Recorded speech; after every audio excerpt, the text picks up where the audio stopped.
The International Olympic Committee has the honor to announce the host city of the Olympic Winter Games 2022. Beijing Olympics with a total of 109 events across 15 sports. In Beijing, Olympic officials have imposed strict protocols to prevent the spread of COVID. Tickets will not be sold to the public.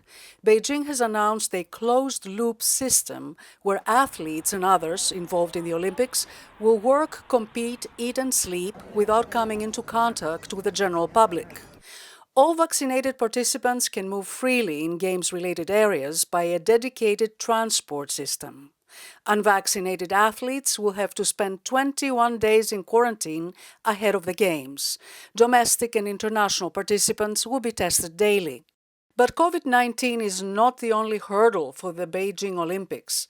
According to the Washington Post, a coalition of international activists has pressed for a boycott of what they are calling the #2022 Genocide Olympics, citing China's treatment of Uyghurs and other ethnic minorities in China's northern province of Xinjiang. The Biden administration will not send any diplomatic or official representation to the Beijing 2022 Winter Olympics and Paralympic Games, given the PRC's ongoing genocide and crimes against humanity in Xinjiang and other human rights abuses. According to China's state-owned broadcaster, CCTV, Chinese Ministry of Foreign Affairs spokesperson Wang Wenbin criticized the politicization of the Beijing Olympics. 体育和政治无关。奥运会是广大运动员和体育爱好者的盛会。 不是政客们作秀表演的舞台。 Despite the global outcry against Beijing's human rights abuses, neither the apolitical International Olympic Committee nor NBCU, the Olympics' exclusive broadcaster in the U.S., will take a stand against Beijing, says Andrew Zimbalist, professor of economics at Smith College. They all have massive investments in these games, and they want them to come off well. They need to cooperate with each other. Zimbalist, who has published several books on the economics of the Olympic Games, points out that China wields great influence on international markets which do not want to ruffle Beijing's feathers.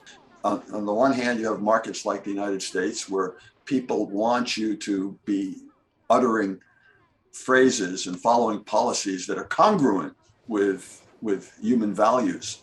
On the other hand, you've got a country that's violating those values, but it's, you're selling $15 billion of goods to them every year, or you actually have an investment as a partner in some of their activities.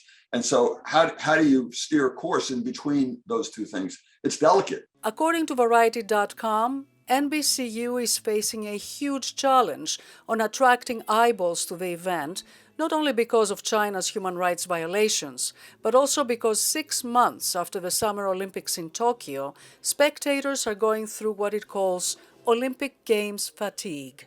And also, whenever the games are held on the other side of the world from the United States, it means there's a timing issue, so that when you're watching the competition, generally, you're not watching it live.